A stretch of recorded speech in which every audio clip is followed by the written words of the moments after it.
আচ্ছা, hit and temperature যে পার্টটা পড়বো আমরা, প্রথমে হিট আর টেম্পারেচারের বেসিক আইডিয়াতে যাই। দেখো, হিট কি? Heat is the kind of energy, heat is the kind of energy যেটাকে আমরা বলি থার্মাল এনার্জি। এনার্জির অনেক কটা ফরম্যাট হয়। এনার্জি কি?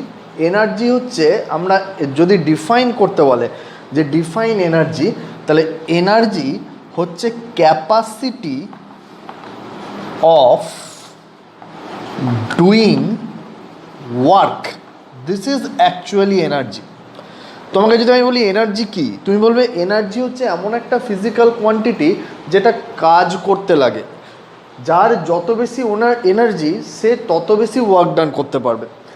তাহলে এনার্জির অনেক কটা ফরম্যাট হয়। যেমন দেখো, light is the kind of energy, sound energy, chemical energy, mechanical energy, atomic energy, ঠিক সেরকম থার্মাল এনার্জি। তাহলে থার্মাল এনার্জি হচ্ছে এনার্জি একটা ফরম্যাট যেটাকে আমরা হিট বলছি, এবং যেটা দিয়ে আমরা কিছুটা ওয়ার্ক করতে পারি, ওয়ার্ক ডান হয়। এরপরে আমরা আরও ডিটেলসে যখন পড়বো নেক্সট ক্লাসগুলোতে, সেখানে দেখব যে আমি কিছু পরিমাণ হিটকে ওয়ার্কে কনভার্ট করতে পারি, বা ওয়ার্ক থেকে আমরা হিট জেনারেট করতে পারি। কিছু পরিমাণ হিটকে আমরা যে ইনস্ট্রুমেন্ট দিয়ে বা যে ডিভাইস দিয়ে ওয়ার্কে কনভার্ট করি তাকে বলা হয় ইঞ্জিন, হিট ইঞ্জিন। ইঞ্জিনে আমরা কি থার্মাল এনার্জি থেকে মেকানিক্যাল ওয়ার্ক পাই। আবার উল্টোটাও হয়, আমরা মেকানিক্যাল ওয়ার্ক বা মেকানিক্যাল এনার্জি স্পেন্ড করে থার্মাল এনার্জি পেতে পারি। তুমি হাতে হাত ঘষছো, তুমি ওয়ার্ক ডান করছো, তুমি কাজ করছো, কি হলো? থার্মাল এনার্জি ডেভেলপ হলো। তাহলে ওয়ার্ক আর এনার্জি এই দুটো হচ্ছে ইকুইভ্যালেন্ট অ্যাকচুয়ালি। তো এনার্জির আরেকটা ক্যারেক্টারিস্টিক যে এনার্জি তুমি একটা ফর্ম থেকে অনেকটা ফর্মে কনভার্ট করতে পারো। যেমন ধরো, আমি এই যে লাইট জ্বলছে, আমি ধরো একটা টর্চে আমি ব্যাটারি ইউজ করেছি, দিয়ে সেই ব্যাটারি দিয়ে আমি টর্চটা অন করলাম, লাইট জ্বালালাম। তাহলে ব্যাটারির যে কেমিক্যাল এনার্জি, সেখান থেকে তৈরি হলো ইলেকট্রিক্যাল এনার্জি। সেই ইলেকট্রিক্যাল এনার্জি থেকে আমি পাচ্ছি লাইট এনার্জি। এই যে লাইট জ্বলছে, বাল্ব জ্বলছে, টিউব জ্বলছে, তাহলে এখানে ইলেকট্রিক্যাল এনার্জি থেকে আমি লাইট এনার্জি পাচ্ছি। এরকম এনার্জির কনভার্সন হয়। লাইট এনার্জি যেমন পেলাম, তেমনি ইলেকট্রিক্যাল এনার্জি থেকে আমি থার্মাল এনার্জিও পেতে পারি। যেমন ইলেকট্রিক আয়রন, ইলেকট্রিক হিটার, এগুলো থেকে আমি ইলেকট্রিক্যাল এনার্জি থেকে থার্মাল এনার্জি পাই। তাহলে এনার্জির যে বেসিক ক্যারেক্টারিস্টিক, যে এনার্জি একটা ফর্ম থেকে অন্য ফর্মে কনভার্ট করা যায়, হিটেরও তাই যায়। যেমন ইলেকট্রিক্যাল থেকে তুমি থার্মাল পেতে পারো, মেকানিক্যাল থেকে তুমি থার্মাল পেতে পারো, আবার থার্মাল থেকে তুমি মেকানিক্যাল পেতে পারো। আমি একটু আগে বললাম স্টিম ইঞ্জিনের থার্মাল এনার্জি থেকে মেকানিক্যাল, থার্মাল এনার্জি থেকে আমি ইলেকট্রিক্যাল এনার্জি পেতে পারি। ঠিক আছে? থার্মোকাপল বলে একটা ডিভাইস আছে যেখানে থার্মাল এনার্জি থেকে ইলেকট্রিক্যাল এনার্জি পাওয়া যায়। তাহলে heat basically kind of energy. যে কোনো সাবস্টেন্স, সে যতই ঠান্ডা হোক বা যত গরম হোক, তার মধ্যে কিছু না কিছু অ্যামাউন্ট অফ থার্মাল এনার্জি সবসময় থাকে। ধরো এটা একটা অবজেক্ট খুব লো টেম্পারেচারে আছে, কিন্তু তবু এর মধ্যে থার্মাল এনার্জি রয়েছে। এর যে মলিকুলসগুলো আছে, মলিকুলসগুলো ভাইব্রেট করে। মলিকুলার ভাইব্রেশন হচ্ছে এই থার্মাল এনার্জির সোর্স। মলিকুলগুলো ভাইব্রেট করছে, তাহলে তার মধ্যে কি রয়েছে? এনার্জি রয়েছে। ওই এনার্জিটাই হচ্ছে সাবস্টেন্সের থার্মাল এনার্জি। এবার আমি বাইরে থেকে থার্মাল এনার্জি আরও সাপ্লাই করতে পারি, মানে বাইরে থেকে হিট সাপ্লাই করতে পারি। তাহলে মলিকুলগুলো আরও থার্মাল এনার্জি পেলো, তাহলে থার্মাল এনার্জি বেড়ে গেল। বা এখান থেকে এনার্জি এক্সট্র্যাক্ট করতে পারি, তাহলে থার্মাল এনার্জি কমে যাবে। যে এনার্জিটা আমি এক্সট্র্যাক্ট করলাম সেটা অন্য কোথাও দিলাম, সেখানে তার থার্মাল এনার্জি বেড়ে গেল। তাহলে এনার্জির যা ইউনিট, হিটেরও তাই ইউনিট। এর ইউনিট হচ্ছে জুল। জুল ছাড়াও আরেকটা ইউনিট আমরা ইউজ করি, which is known as calorie. যদি তোমাকে 1 ক্যালোরির ডেফিনিশন বলে, তাহলে বলতে হবে 1 গ্রাম পিওর ওয়াটারের টেম্পারেচার 14.5 ডিগ্রি সেন্টিগ্রেড থেকে 15.5 ডিগ্রি সেন্টিগ্রেড পর্যন্ত বাড়ালাম, মানে 1 ডিগ্রি সেন্টিগ্রেড বাড়ালাম। সেই 1 ডিগ্রিটা মেনশন করে দেওয়া হয় 14.5 থেকে 15.5 ডিগ্রি সেন্টিগ্রেড। কেন? তার কিছু স্পেসিফিক রিজনস রয়েছে। যে ওয়াটার সব টেম্পারেচারে নর্মালি অন্যান্য লিকুইডের মতো বিহেভ করে না। তাহলে এমন একটা রেঞ্জ আমাকে দেওয়া হয়েছে, যে রেঞ্জে ওয়াটারের বিহেভিয়ারটা অন্যান্য লিকুইডের সঙ্গে সিমিলার হয়ে যায়। তার কারণ ক্যালোরি ডেফিনিশনটা আমি ওয়াটার দিয়ে দিচ্ছি, কিন্তু অ্যাকচুয়ালি ডেফিনিশনটা তো শুধু ওয়াটারের জন্য নয়, হিটের ডেফিনিশন হচ্ছে। তাহলে সেই জন্য 14.5 থেকে 15.5 ধরা হয়েছে। এবার ওয়াটারের কোন বিহেভিয়ারটা আলাদা অন্যান্য লিকুইডের থেকে সেটা আমরা একটু পরে আসছি সেখানে। তাহলে 1 ক্যালোরি কী বললাম, 1 গ্রাম পিওর ওয়াটারের টেম্পারেচার 14.5 থেকে 15.5-এ নিয়ে যেতে যে অ্যামাউন্ট অফ থার্মাল এনার্জি দরকার সেটা হচ্ছে 1 ক্যালোরি। ক্যালোরিটা জেনারেলি আমরা ইউজ করি। আচ্ছা, 1 ক্যালোরি এটাকে যদি তুমি জুলে কনভার্ট করতে চাও তাহলে 1 calorie is equal two 4.186 joule. এটাকে নিয়ারলি ইকুয়াল টু 4.2 জুল ধরে আমরা ক্যালকুলেশন করি, মানে 1 calorie is equal two 4.2 joule. তাহলে হিটের থার্মাল এনার্জি তার জেনারেলি আমরা জুল ইউনিটটা ইউজ করি, আর জুল তো এনার্জির ইউনিট, তাহলে থার্মাল এনার্জিটাকে আমি জুলে এক্সপ্রেস করতে পারি। স্পেসিফিক্যালি থার্মাল এনার্জির ক্ষেত্রে আরেকটা ইউনিট ইউজ করা হয় যেটা হচ্ছে ক্যালোরি। ক্যালোরি আর জুলের মধ্যে রিলেশনটা আমি বললাম, 1 calorie is equal two 4.2 joule. বেশ, এবার হিটের সঙ্গেই রেজাল্ট হিসাবে আরেকটা ফিজিক্যাল কোয়ান্টিটি আমরা পড়ি যেটাকে বলা হয় টেম্পারেচার। টেম্পারেচার কি? টেম্পারেচারের কিছু ছোটোখাটো ডেফিনিশান আছে, যেমন খুব লুজলি আমি বলতে পারি যে degree of hotness or coldness, কিন্তু এটা খুব ভালো ডেফিনিশান নয়। Degree of hotness or coldness বলা যায় যার হটনেস, যে যত গরম তার টেম্পারেচার তত বেশি, যে যত ঠান্ডা তার টেম্পারেচার তত কম। তাহলে degree of hotness or coldness, তাহলে কে কতটা গরম বা কতটা ঠান্ডা তাকে আমরা মেজার করি কি দিয়ে? টেম্পারেচার দিয়ে।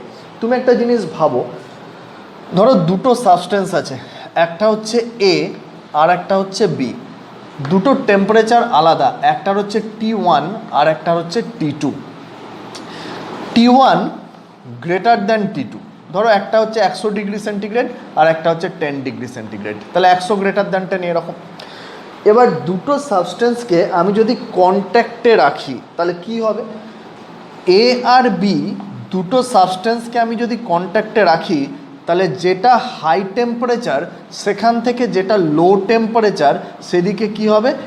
হিট ফ্লো করবে, মানে থার্মাল এনার্জি ফ্লো করবে। কতক্ষণ ফ্লো করবে? না যতক্ষণ না দুটো টেম্পারেচার সেম হয়।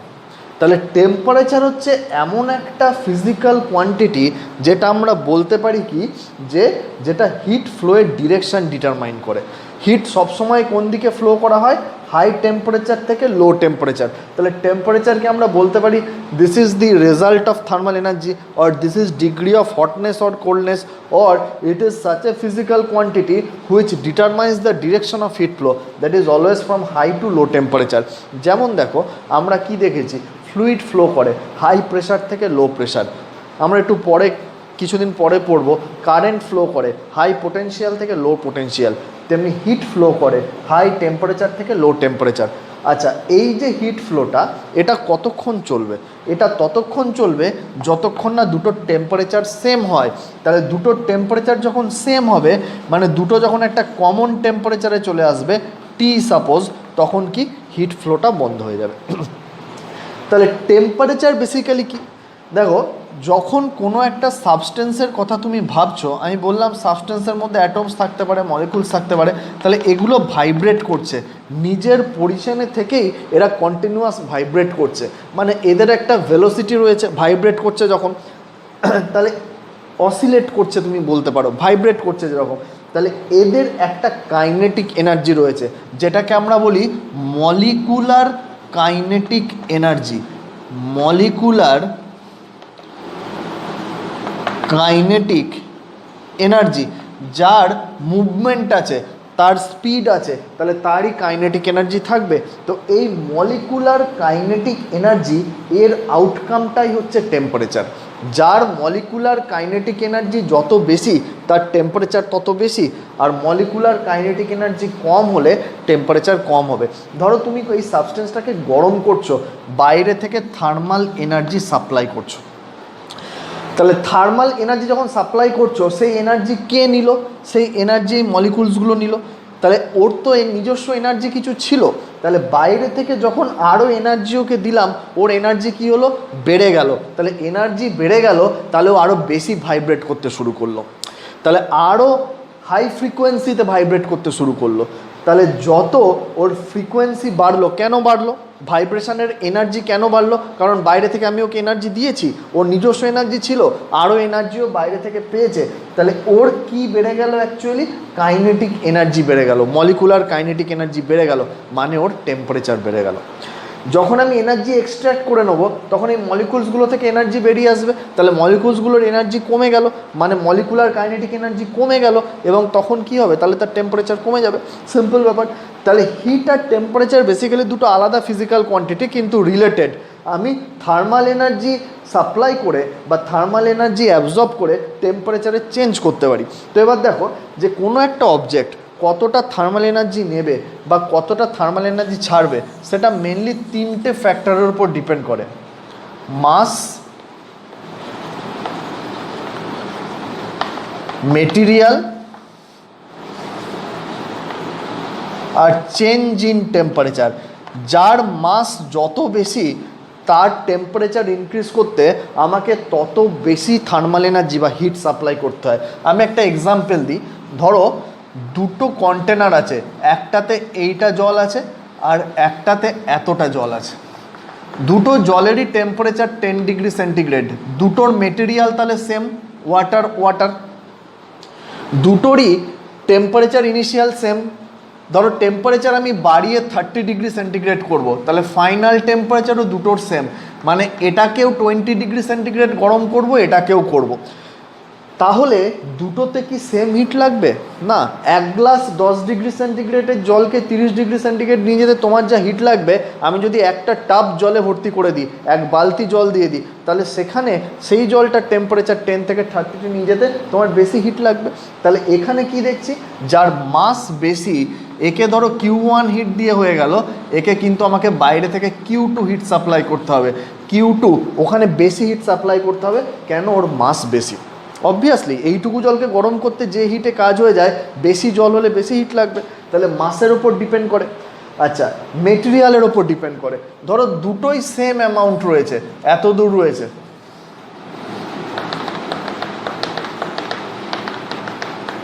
এইটা, কিন্তু দুটো আলাদা আলাদা সাবস্টেন্স। ধরো ওয়াটার রয়েছে আর একটা পেট্রোল রয়েছে, তাহলে ওয়াটারের যতটা ওয়াটার রয়েছে ততটাই পেট্রোল রয়েছে। ওয়াটারের যা টেম্পারেচার, পেট্রোলের ওটাই temperature. Final temperature, increase in temperature, ওয়াটারের 20 ডিগ্রি সেন্টিগ্রেড, পেট্রোলেরও আমি 10 থেকে 30 করব, পেট্রোলেরও increase in temperature 20 degree centigrade. তাহলে সব সমান, কিন্তু কি আলাদা, মেটেরিয়াল আলাদা। তাহলে কিন্তু দুটোর আলাদা আলাদা হিট লাগবে। পেট্রোলকে অল্প হিট করলেই দেখবো টেম্পারেচার 10 থেকে 30-তে চলে গেল, কিন্তু ওয়াটারকে অনেক বেশি হিট করতে হবে, তাহলে মেটেরিয়ালের উপর ডিপেন্ড করে। চেঞ্জ ইন টেম্পারেচার তো অবভিয়াসলি, ধরো দুটোই ওয়াটার, দুটোরই হচ্ছে অ্যামাউন্ট সেম রয়েছে, দুটোরই ইনিশিয়াল টেম্পারেচার 10 ডিগ্রি সেন্টিগ্রেড, তো একটাকে আমি 30-তে নিয়ে যাব, একটাকে 90-তে নিয়ে যাব। তাহলে এতটা জল আর এতটা জল সেম অ্যামাউন্ট, সেম সাবস্টেন্স, কিন্তু এর টেম্পারেচার কত ইনক্রিজ করব, 80 ডিগ্রি সেন্টিগ্রেড, এর টেম্পারেচার কত ইনক্রিজ করব, 20 ডিগ্রি সেন্টিগ্রেড। তাহলে এক্ষেত্রে এখানে টেম্পারেচার বেশি বাড়াতে হবে, তাহলে বেশি অ্যামাউন্ট অফ হিট আমাকে বাইরে থেকে সাপ্লাই করতে হবে। তাহলে মেনলি এই তিনটে ফ্যাক্টরের উপর ডিপেন্ড করে যে কোনো একটা সাবস্টেন্স ঠান্ডা মানে গরম হওয়ার সময়, টেম্পারেচার বাড়ানোর সময় কতটা হিট নেবে, বা গরম থেকে ঠান্ডা হওয়ার সময় কতটা হিট ছাড়বে। মেনলি এই তিনটে ফ্যাক্টরের উপর এটা ডিপেন্ড করে, এই তিনটে ফ্যাক্টর। আচ্ছা, টেম্পারেচারের ইউনিট বলতে কি বুঝবো? টেম্পারেচারের বেসিক্যালি 3টে ইউনিট হয়: ডিগ্রি সেন্টিগ্রেড, কেলভিন আর ফারেনহাইট। ডিগ্রি সেন্টিগ্রেড আমরা ইউজ করি, কেলভিন আর ডিগ্রি ফারেনহাইট। আমি একটা রিলেশান বলছি, মনে রাখো। কী রিলেশান? যে সেন্টিগ্রেড থেকে কেলভিনে করতে গেলে আমাকে 273 অ্যাড করতে হয়, মানে 273 plus centigrade is equal to kelvin. মানে আমি যদি বলি 5 ডিগ্রি সেন্টিগ্রেড, মানে 5 প্লাস 273, দ্যাট ইজ 288 কেলভিন। আর সেন্টিগ্রেড থেকে ফারেনহাইটে করতে গেলে আমাকে এই রিলেশানটা দিতে হয়, C/5 is equal two F-32/9। যদি আমাকে বলে দেয় সি সেন্টিগ্রেড স্কেলের টেম্পারেচার 5 ডিগ্রি সেন্টিগ্রেড, ফারেনহাইটে কত, তাহলে আমি সি এর জায়গায় 5 বসাবো, 5/5 1 is equal two F minus 32/9 or f is equal to 32 plus 9 that is equal to 41 degree centigrade, 41 degree Fahrenheit। তাহলে 5 ডিগ্রি সেন্টিগ্রেড মানে 41 ডিগ্রি ফারেনহাইট। বেসিক্যালি তিনটে স্কেল নিয়ে আমরা কাজ করি, centigrade, Kelvin, Fahrenheit. Centigrade, Kelvin আর ফারেনহাইট। সেন্টিগ্রেড থেকে Kelvin কীভাবে করে বললাম, সেন্টিগ্রেড থেকে ফারেনহাইট কীভাবে করে বললাম। মেনলি এই চ্যাপ্টারের মেন যে পার্টটা। আচ্ছা, আরেকটা জিনিস বলি, দেখো দুটো সাবস্টেন্স তাদের মধ্যে থার্মাল এনার্জি সেম থাকলেও যে তাদের টেম্পারেচার সেম হবে এমন কোনো কথা নেই, কারণ কার টেম্পারেচার কত হবে সেটা পুরোপুরি ডিপেন্ড করছে তার মলিকুলার নেচারের ওপর। কারণ আমি কি বলেছি যে মলিকুলার কাইনেটিক এনার্জির আউটকামটাই হচ্ছে টেম্পারেচার। তাহলে টেম্পারেচার কিন্তু একটা ইনার মেটেরিয়াল, ইনার ব্যাপার, ইনার ফিজিক্যাল কোয়ান্টিটি। তোমার মলিকুলসগুলো কি এনার্জিতে ভাইব্রেট করছে। এবার তুমি এটাও বলতে পারো না যে দুটো সাবস্টেন্স, তারা আলাদা আলাদা সাবস্টেন্স, তাদের মধ্যে থার্মাল এনার্জি সেম থাকলেও কিন্তু তাদের মলিকুলার ভাইব্রেশনের কাইনেটিক এনার্জি আলাদা আলাদা হতে পারে। তাহলে আমি কি বললাম, দুটো সাবস্টেন্স সেম থার্মাল এনার্জি নিয়ে বসে আছে, তাদের টেম্পারেচার সেম নাও হতে পারে। যেমন যে অ্যামাউন্ট অফ থার্মাল এনার্জি মার্কারিতে আছে আর যে অ্যামাউন্ট অফ থার্মাল এনার্জি ওয়াটারে আছে, দুটো সেম, কিন্তু দুটো টেম্পারেচার সেম নয়। একটা পার্টিকুলার প্রপার্টি আছে যার ওপর ডিপেন্ড করে কার টেম্পারেচার কত হবে, সেটাকে বলে হিট ক্যাপাসিটি। আরও ডিটেলসে গেলে আমরা দেখব স্পেসিফিক হিট ক্যাপাসিটি, ক্লাস 10-এ রয়েছে। এখন আমি শুধু মনে রাখবো যে দুটো সাবস্টেন্স তাদের মধ্যে থার্মাল এনার্জি সেম হলেও তাদের টেম্পারেচার আলাদা হতে পারে। দেখো যে যখন কোনো একটা সাবস্টেন্সকে তুমি থার্মাল এনার্জি দিচ্ছ, মানে বাইরে থেকে এনার্জি দিচ্ছ, তখন ইন্টারমলিকুলার সেপারেশনটা চেঞ্জ হয়। মলিকুলারগুলো এনার্জি নিয়ে ভাইব্রেট করতে থাকে, বাইরে থেকে এনার্জি দিচ্ছি, ওরা কি করে যে এনার্জি, যত মলিকুলগুলো এনার্জি গেন করবে তত ইন্টারমলিকুলার সেপারেশনটা বাড়তে থাকবে এবং সাবস্টেন্সটা তত এক্সপ্যান্ড করবে। যদি সলিড সাবস্টেন্স হয় তাহলে হিট দিলে সলিডের তিনটে জিনিস বাড়তে পারে, তিনটে ডাইমেনশানই বাড়তে পারে। কি কি তিনটে ডাইমেনশান? লেংথ ইনক্রিজ করতে পারে, এরিয়া ইনক্রিজ করতে পারে, ভলিউম ইনক্রিজ করতে পারে। তিনটে রিলেশন আমি লিখি, দেখো। ধরো T1 ডিগ্রি সেন্টিগ্রেড, এটা হচ্ছে ইনিশিয়াল টেম্পারেচার। সেখানে একটা সলিডের লেংথ হচ্ছে L1, এরিয়া হচ্ছে A1 আর ভলিউম হচ্ছে V1। আমি যদি টেম্পারেচার বাড়িয়ে T2 ডিগ্রি সেন্টিগ্রেড করি তখন ওর লেংথটা বেড়ে হয়ে যাবে L2, এরিয়াটা হয়ে যাবে A2, ভলিউমটা হয়ে যাবে V2। এটা জাস্ট ইনফরমেশনের জন্য বলছি। তাহলে লেংথ বাড়লো, রিলেশনটা হচ্ছে এইটা, L2 is equal to L1 1 plus alpha T2 minus T1। This final length, initial length, change in temperature. আলফাটাকে বলে লিনিয়ার এক্সপ্যানশন কোএফিশিয়েন্ট। সিমিলারলি এরিয়ার ক্ষেত্রে এক্সপ্রেশনটা হচ্ছে A2 is equal two A1 1 plus beta T2 minus T1। বিটাটাকে বলে superficial বা area expansion coefficient. আর ভলিউমের ক্ষেত্রে আমি লিখতে পারি V2 is equal to V1 1 plus gamma T2 minus T1। V2 হচ্ছে ফাইনাল ভলিউম, V1 হচ্ছে ইনিশিয়াল ভলিউম, এটা হচ্ছে চেঞ্জ ইন টেম্পারেচার, গামা হচ্ছে ভলিউম এক্সপ্যানশন কোএফিশিয়েন্ট। প্রত্যেকটা সলিডের জন্য আলফা বিটা গামার আলাদা আলাদা ভ্যালু আছে, যার যেরকম আলফা বিটা গামা সে সেই ধরনের এক্সপ্যানশন হবে তার। এবং আলফা বিটা গামা এদের মধ্যে রিলেশনটা হচ্ছে এটা, alpha is equal to beta by 2 is equal to gamma by 3। তুমি একটা এক্সপেরিমেন্ট হিসাবে মনে রাখো, এই তুমি অ্যাজ অ্যান ইনফরমেশান এগুলো মনে রাখো। সলিডের যে তিন ধরনের এক্সপেনশন হয় এক্সপেরিমেন্টালি প্রুভ করা যায়। ধরো এরকম একটা তার তুমি টান টান করে আটকে রেখেছো, এবার তুমি যেই এটাকে ধরো হিট দিলে, এখানে একটা লাইটার দিয়ে এখানটা গরম করছো, যখন গরম করছো একটু পরে দেখবে তারটা লুজ হয়ে গেছে। কেন লুজ হয়ে গেল? কারণ লেংথ এক্সপ্যান্ড করেছে, লেংথ বেড়ে গেছে, তাহলে অটোমেটিক লুজ হয়ে যাবে। ধরো এইরকম একটা রিং রয়েছে যার মধ্যে দিয়ে একটা আয়রন বল পুরোপুরি গলে যেতে পারে। জাস্ট তুমি এই গরম বলটাকে একটু গরম করো, বেশ খানিকটা গরম করার পর দেখবে রিংয়ের ওপর চাপিয়ে দাও আর রিংয়ের ভেতর দিয়ে যাচ্ছে না। কেন যাচ্ছে না? কারণ এক্সপ্যান্ড করেছে, ভলিউম বেড়ে গেছে। আবার ঠান্ডা হলে ছোট হয়ে যাবে, দেখবে ওর মধ্যে দিয়ে চলে যাবে। তাহলে সলিডের তিন ধরনের এক্সপ্যানশন হয়, লেংথ, এরিয়া, ভলিউম। কিন্তু যদি আমি লিকুইডের কথা ভাবি তাহলে লিকুইডের লেংথ বলে কিছু হয় না, এরিয়া বলে কিছু হয় না। লিকুইডের কি হয়, ফান্ডামেন্টাল প্রপার্টি বা কোনো একটা অ্যামাউন্ট অফ লিকুইড, সেই অ্যামাউন্টটা ফিক্স থাকে। তাহলে লিকুইডের হয় কি, যে ভলিউম। লিকুইডের আমি লেংথ কিছু বলতে পারবো না, লিকুইডের এরিয়া কিছু বলতে পারবো না। তাহলে টেম্পারেচার বাড়লে কোনো একটা লিকুইডের ভলিউম বেড়ে যাবে। দেখেছি আমরা বাড়িতে, তুমি যখন বাড়িতে আমাদের দুধ জাল দেওয়া হয় তখন দেখা হয় যে কি, গরম হওয়ার পর দুধটা ফুলে ওঠে, সঙ্গে সঙ্গে গ্যাসটা কমিয়ে দেওয়া হয়, আবার বসে যায়, কারণ টেম্পারেচার বাড়লে ভলিউম বেড়ে যাচ্ছে। এবার দেখো, তাহলে এই যে ভলিউম বাড়ছে, জেনারেলি আমরা কি দেখছি, যে ইফ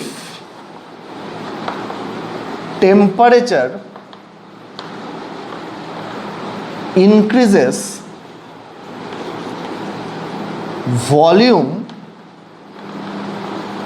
increases, and if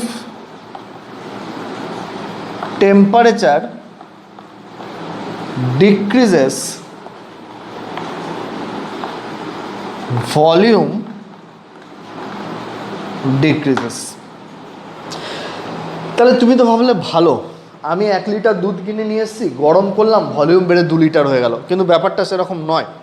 তার কারণ হচ্ছে মেটেরিয়ালটার মাসটা সেমই থাকবে, ভলিউম বাড়লে ডেনসিটিটা কমে যাবে, কারণ ডেনসিটির ডেফিনিশন আমরা কি দেখেছি, মাস বাই ভলিউম। তাহলে মাসটা ফিক্স থাকে, কনস্ট্যান্ট, টেম্পারেচার তুমি যাই নাও না কেন। তাহলে যদি এবার টেম্পারেচার বাড়াও, তাহলে ভলিউম বাড়বে, তাহলে ডেনসিটি কি হবে, কমে যাবে। তাহলে if temperature increases, volume increases and density decrease করে যাবে। টেম্পারেচার যদি তুমি কমাও তাহলে ভলিউম কমবে, মাস তো ফিক্স থাকবে। তাহলে মাস যদি কমে তাহলে ভলিউম তো কমলো, মাস তো ফিক্স থাকছে, টেম্পারেচার যদি কমে ভলিউম তো কমলো, তাহলে মাস ফিক্স রেখে ভলিউম কমলো, ডেনসিটি কী হবে, বেড়ে যাবে, অ্যান্ড ডেনসিটি ইনক্রিজেস। তাহলে টেম্পারেচারের সঙ্গে সঙ্গে ভলিউম আর ডেনসিটির চেঞ্জটা এরকমভাবে হয়। তাহলে আমি যে মেটেরিয়ালটা, ধরো আমি 1 লিটার যেটা বললাম আমি দুধ কিনে এনেছি, এবার সেটাকে আমি যখন জাল দিচ্ছি বলে, যেটাকে যে গরম করছি, তখন ওটা একটু ফুলে উঠলো, আবার টেম্পারেচার কমিয়ে দিলাম, আবার আগের জায়গায় চলে এলো, মেটেরিয়ালটা কিন্তু সেম থাকছে, মানে মাসটা কিন্তু সেম থাকছে। তাহলে যত তুমি টেম্পারেচার বাড়াবে, হাই টেম্পারেচার করবে, তত জিনিসটা ডাইলিউট হয়ে যাচ্ছে, কারণ তার ডেনসিটি কমে যাচ্ছে। যত লো টেম্পারেচারে নিয়ে যাব, ঘন হবে বলি আমরা, তার মানে কি, যে মাস তো সেম, লো টেম্পারেচারে ভলিউম কমে গেছে, তাহলে ঘন মানে ডেনসিটি কি হয়েছে, বেড়ে গেছে, লাইক দ্যাট।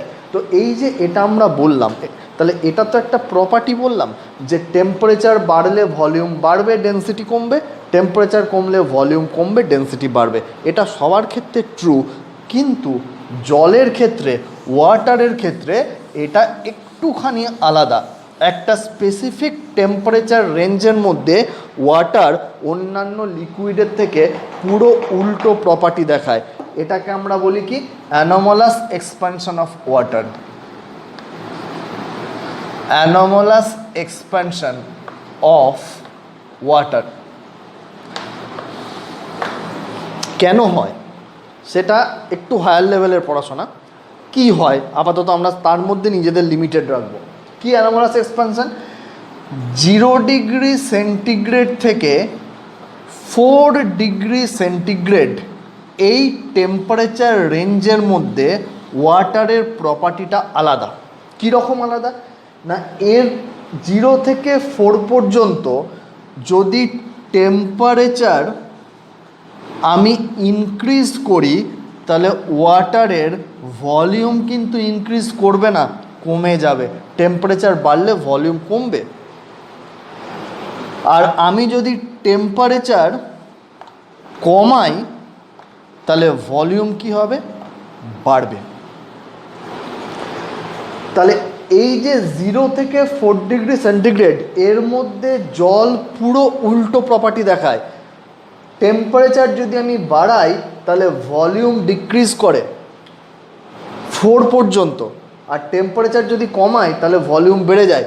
4-এর পর কি হয়, ফোরের পর প্রপার্টিটা অন্যান্য লিকুইডের মতোই হয়, মানে টেম্পারেচার বাড়লে এতক্ষণ আমরা যা পড়ে এলাম যে টেম্পারেচার বাড়লে ভলিউম বাড়ে, টেম্পারেচার কমলে ভলিউম কমে, ফোরের পর এই প্রপার্টিটা বাকি লিকুইডদের মতোই সিমিলার, কিন্তু 0 থেকে 4 পর্যন্ত যে উল্টো প্রপার্টি দেখায়, this is known as anomalous expansion of water. এটা সায়েন্টিস্ট চার্লস হোপ একটা এক্সপেরিমেন্ট দিয়ে প্রুভ করেছিলেন। আমরা এক্সপেরিমেন্টটা পড়ব এবং ওয়াটারের অ্যানোমালাস এক্সপ্যানশনের বেনিফিট কী আছে আমরা দেখব, কিন্তু তার আগে আমি দুটো গ্রাফ টানবো।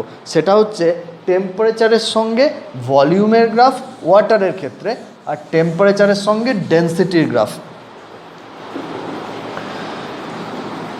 4 ডিগ্রি সেন্টিগ্রেডে ওয়াটারের ডেন্সিটি 1 গ্রাম পার কিউবিক সেন্টিমিটার। রিলেটিভ ডেন্সিটিতে আমরা অলরেডি পড়ে এসেছি। টেম্পারেচার কেন মেনশন করতে হবে এবার বুঝতে পারছো।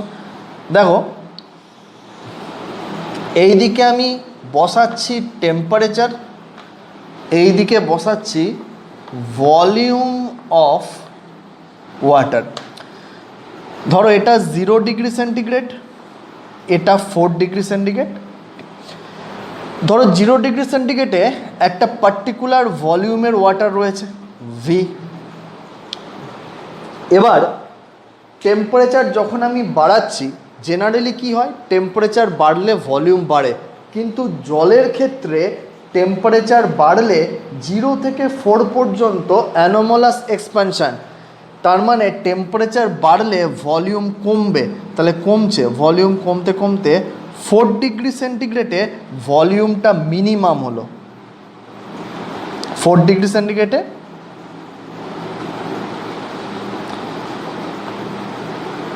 ভলিউমটা মিনিমাম হলো, ভি মিনিমাম।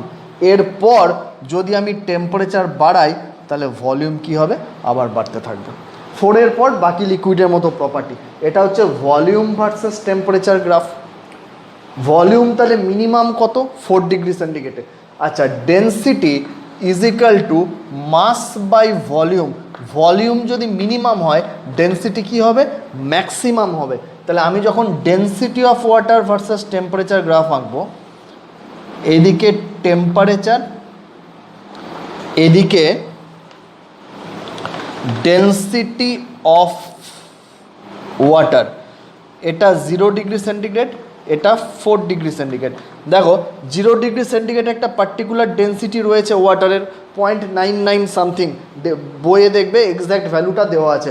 তাহলে এখান থেকে টেম্পারেচার বাড়লে ডেন্সিটি, ভলিউম কি হচ্ছে, কমছে, তাহলে ডেন্সিটি কি হবে, বাড়বে। তাহলে বাড়তে বাড়তে 4 ডিগ্রি সেন্টিগ্রেড পর্যন্ত বাড়বে, এবং 4 ডিগ্রি সেন্টিগ্রেডে ওয়াটারের ডেন্সিটি হচ্ছে ম্যাক্সিমাম কত আমরা জানি, 1 গ্রাম পার কিউবিক সেন্টিমিটার। এরপর যদি আমি টেম্পারেচার বাড়াই, 4-এর পর ওয়াটারের প্রপার্টিটা অন্যান্য লিকুইডের মতোই, টেম্পারেচার বাড়লে ভলিউম বাড়বে, ডেন্সিটি ডিক্রিজ করবে, কমবে। পরীক্ষায় যদি গ্রাফটা আঁকতে দেয়, নানা রকম ভুল করে স্টুডেন্টরা। প্রথম কথা, জানে যে কমবে তারপর বাড়বে, তাহলে কমাটা কীরকম ভুল হয় দেখো, এই রকম হয়ে গেল, একদম very very very foolish. Temperature বাড়লে ভলিউম কমে, দুনিয়া শুদ্ধ সবাই জানি আমরা ওয়াটারের ক্ষেত্রে, কিন্তু ভলিউমটা কমে কি 0 ডিগ্রি সেন্টিগ্রেড হয়ে যায়, 0 হয়ে যায়, হয় না তো। তাহলে ছেলেরা আমি দেখেছি পরীক্ষার খাতায় গ্রাফ যখন আঁকে, তখন এই 0 ডিগ্রিতে একটা পার্টিকুলার ভলিউম আছে, জানে যেহেতু ভলিউম কমবে, যতদূর কমানো যায় কমিয়ে গেল, এখানে টাচ করিয়ে দিল, না ভলিউম কমে, 0 হয় না। ভলিউম কখনো 0 হতে পারে কি, কোনো ফিজিক্যাল কোয়ান্টিটি তুমি বলতে পারবে যার ভলিউম 0 হয় না? তাহলে এখানে টাচ করবে কেন, ভলিউমটা একটুখানি কমবে, মিনিমাম হবে, আবার বাড়তে থাকবে, তাহলে এটা ভুল। সিমিলারলি এটার ক্ষেত্রে জানে যে ভলিউম, টেম্পারেচার বাড়লে 0 থেকে 4 পর্যন্ত ডেন্সিটি বাড়বে, তাহলে আমাকে বাড়াতে হবে। শুধু এটুকুই মনে থাকে যে প্রথমে বাড়াতে হবে তারপর কমাতে হবে, তাহলে প্রথমে বাড়িয়ে দিলাম তারপর কমিয়ে দিলাম। এটা কি তোমার 0 ডিগ্রি সেন্টিগ্রেডে, তার মানে তুমি ডেন্সিটি 0 দেখাচ্ছ? কখনো হতে পারে? কোনো সাবস্টেন্স হতে পারে যার মাস আছে, ভলিউম আছে, তার ডেন্সিটি 0 হতে পারে না? তাহলে এই রকম নয়, বাড়বে তারপর কমবে, এটা বেসিক, কিন্তু ভেতরটা বোঝো যে একটা পার্টিকুলার ডেন্সিটি ছিল, সেখান থেকে বেড়ে 1 হলো। ইনফ্যাক্ট এই গ্যাপটাও খুব কম হয়, 0 ডিগ্রি সেন্টিগ্রেডে ওয়াটারের ডেন্সিটি 0.99 সামথিং, আর সেখান থেকে 1 হয়। একবার দেখে নেবে 0.99 বা 0.98 লাইক দ্যাট, তাহলে সেখান থেকে 1 হয়, মানে সামান্য বাড়ে, কিন্তু বাড়ে তারপর আবার কমতে থাকে। তাহলে আমি যেরকম আঁকলাম সেরকম নেচারটা খেয়াল করবে এবং বুঝে বুঝে আঁকবে। আচ্ছা, আর দুটো জিনিস আমি বলবো, একটা হচ্ছে হোপস এক্সপেরিমেন্ট, যেখান থেকে অ্যানোমালাস এক্সপেনশন অফ ওয়াটার হয় সেটা আমরা বুঝতে পারলাম। দেখো এরকম একটা ড্রাম রয়েছে, ধরো জল দিয়ে ভর্তি, এখানে একটা প্ল্যাটফর্ম রয়েছে, সেই প্ল্যাটফর্মে আমি আইস কিউব রেখেছি খুব লো টেম্পারেচার, ড্রাই আইসও রাখতে পারো, লো টেম্পারেচার হবে খুব। এইটা, এই ড্রামটা কিন্তু পুরোটা জল দিয়ে ভর্তি, এই প্ল্যাটফর্মটা ড্রামটার বাইরে এটাকে র্যাপ করে আছে এবং সেখানটা পুরো আমি বরফ দিয়ে ঠান্ডা করে রেখেছি, এই জায়গাটা আমি বরফ দিয়ে ঠান্ডা করছি। দুটো থার্মোমিটার আছে, এখানে একটা থার্মোমিটার আছে T1 যেটা কন্টিনিউয়াসলি টেম্পারেচার মেজার করবে, এখানে একটা থার্মোমিটার আছে T2 যেটা টেম্পারেচার মেজার করবে। রিডিংগুলো কিভাবে চেঞ্জ হবে দেখো, আমি যদি রিডিংয়ের চেঞ্জগুলো দেখি তাহলে কি দেখব, যে প্রথমে এই থার্মোমিটারটার রিডিং র্যাপিডলি কমছে, টাইমের সঙ্গে সঙ্গে আমি যদি টেম্পারেচার গ্রাফ দেখি তাহলে দেখব টেম্পারেচার কমছে ইনিশিয়ালি, কমতে কমতে কমতে কমতে যখন 4 ডিগ্রি সেন্টিগ্রেড টেম্পারেচার এলো, টেম্পারেচার যখন 4 ডিগ্রি সেন্টিগ্রেড এলো তারপর এটা মোটামুটি ফিক্সড হয়ে গেল, আর কমছে না। আর যদি এটার আমি টাইমের সঙ্গে সঙ্গে টেম্পারেচার ভ্যারিয়েশনের গ্রাফ আঁকি তাহলে দেখব ইনিশিয়ালি এর টেম্পারেচার কিছু চেঞ্জ হচ্ছে না, অলমোস্ট কনস্ট্যান্ট থাকছে, কিন্তু যখন এটা 4 ডিগ্রি সেন্টিগ্রেডে ফিক্সড হয়ে গেল, মানে এইখানটার টেম্পারেচার 4 ডিগ্রি সেন্টিগ্রেডে ফিক্সড হয়ে গেল, তারপর ওটা কমতে শুরু করলো।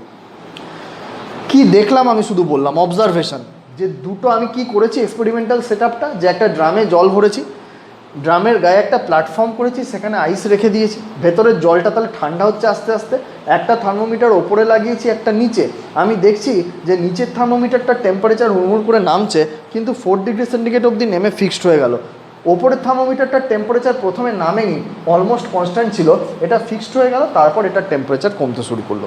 কি হয় আমি বোঝাই, মন দিয়ে শোনো। ধরো পুরো জলটার একটা পার্টিকুলার টেম্পারেচার আমি ধরে নিচ্ছি 10 ডিগ্রি সেন্টিগ্রেড, তাহলে জলটা আস্তে আস্তে ঠান্ডা হবে, কোনখানকার জলটা ঠান্ডা হবে, অ্যাডজাসেন্ট টু দিস আইস, এই জায়গার ওয়াটারের টেম্পারেচারটা সবার আগে কমবে, কারণ এইখানটা ডাইরেক্টলি ঠান্ডা হচ্ছে আইস থেকে।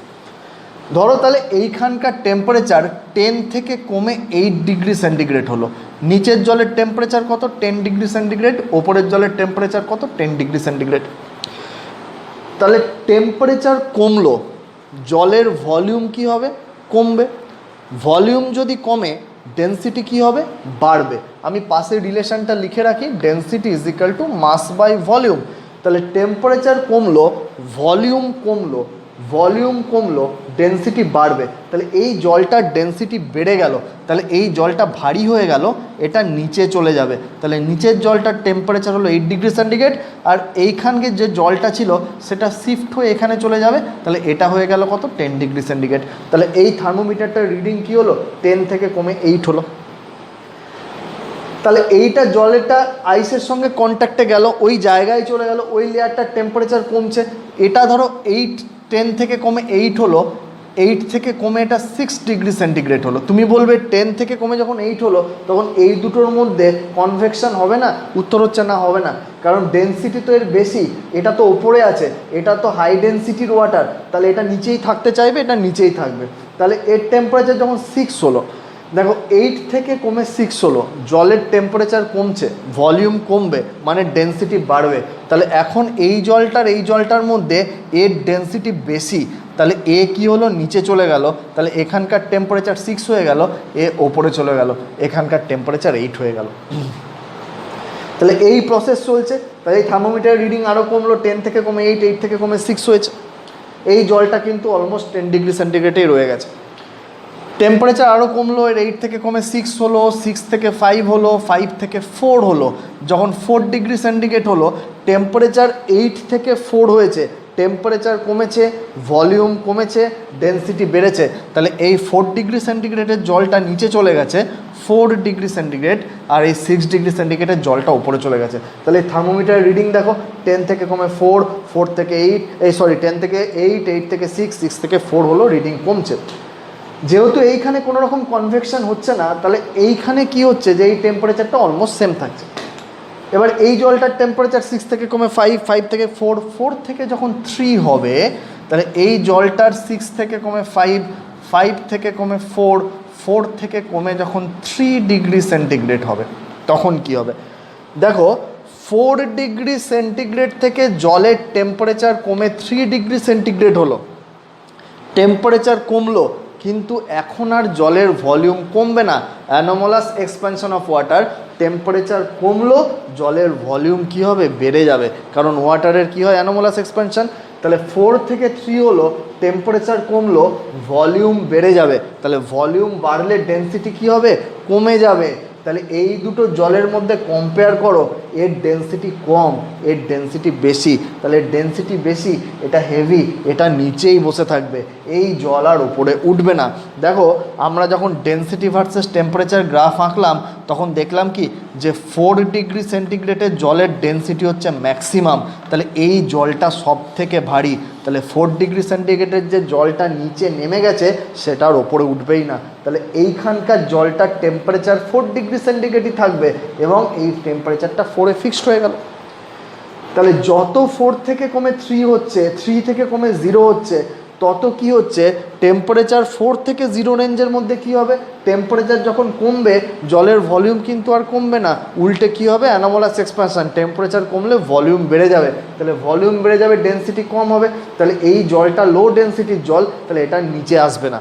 এবার এর সঙ্গে কন্ট্যাক্টে রয়েছে আপার লেয়ারটা, তাহলে এবার এই দুটো লেয়ার, এটা তোকে কন্ট্যাক্টে থাকতে পারছিল না, এটা নিচে নেমে চলে যাচ্ছিল, কিন্তু এবার এই ঠান্ডা জলটা এর সঙ্গে কন্ট্যাক্টে রয়েছে, তাহলে এবার এই দুটোর মধ্যে থার্মাল এনার্জির এক্সচেঞ্জ হবে, এবং এটা টেম্পারেচার বেশি, এটার টেম্পারেচার কম, তাহলে আস্তে আস্তে কি হবে, এবার এই জলটা ঠান্ডা হতে শুরু করবে। তাহলে এখান থেকে আমরা বুঝতে পারলাম কি যে 4 ডিগ্রি সেন্টিগ্রেডের জলের ডেন্সিটি ম্যাক্সিমাম, এবং এই এক্সপেরিমেন্টটা অ্যানালাইসিস করে আমরা বুঝতে পারলাম যে 4-এর নিচে 4 to 0 সেখানে ওয়াটারের অ্যানোমালাস এক্সপ্যানশন হয়। যেরকম অন্যান্য লিকুইডের প্রপার্টি ওয়াটারের সেরকম হয় না, উল্টো প্রপার্টি। 0-র নিচে কী হয়, প্রচুর কোশ্চেন আমার কাছে এরকম আছে, স্যার 0-র নিচে কী হবে, 0-র নিচে কিছু হবে না, 0-র নিচে আর ওয়াটার থাকে না, 0-র নিচে ওয়াটার আইস হয়ে যায়। তাহলে যতক্ষণ ওয়াটার 0 থেকে 100 তার মধ্যে ডিসকাশনটা কনফাইন্ড রাখো। This is Hope's experiment. গ্রাফগুলো তোমাকে আঁকতে দিতে পারে, শর্ট কোশ্চেন দিতে পারে। আচ্ছা, খুব ইম্পর্ট্যান্ট একটা কোশ্চেন এখান থেকে আছে যে benefit of anomalous expansion of water on marine life. এখনই যেটা আমরা পড়লাম সেই রকমই, ধরো একটা লেক আছে, অ্যাটমসফিয়ারের টেম্পারেচার খুব নেমে গেছে, মাইনাসে চলে গেছে, -θ ডিগ্রি সেন্টিগ্রেড, জলের টেম্পারেচার তার থেকে বেশি, তাহলে এখান থেকে থার্মাল এনার্জি অ্যাটমসফিয়ারে যাবে, জল আস্তে আস্তে ঠান্ডা হবে, এবং ঠান্ডা হতে হতে একটা সময় পুরো লেকটা বরফ হয়ে যাবে, জমে যাবে। তো পুরো লেকটা জমে যাওয়ার প্রসেসটা দেখো, ধরো জলের টেম্পারেচার আস্তে আস্তে কমছে, ধরো এই জলটার টেম্পারেচার শুরুতে পুরোটা ছিল 5 ডিগ্রি সেন্টিগ্রেড বা 6 ডিগ্রি সেন্টিগ্রেড, তাহলে যখন থার্মাল এনার্জি ছাড়ছে আপার লেয়ার থেকে, তাহলে এই লেয়ারটার টেম্পারেচার কমে 5 হলো, এটা 6 ডিগ্রি সেন্টিগ্রেড। 6 থেকে কমে 5 হয়েছে, টেম্পারেচার কমেছে, ভলিউম কমেছে, তাহলে টেম্পারেচার কমেছে, মাস ফিক্সড, ভলিউম কমেছে, ডেন্সিটি বাড়বে, তাহলে এই 5 ডিগ্রিটা নিচে চলে আসবে, এই 6 ডিগ্রিটা উপরে চলে যাবে, তাহলে এই জলটার টেম্পারেচার হলো 6, এই জলের টেম্পারেচার হলো 5।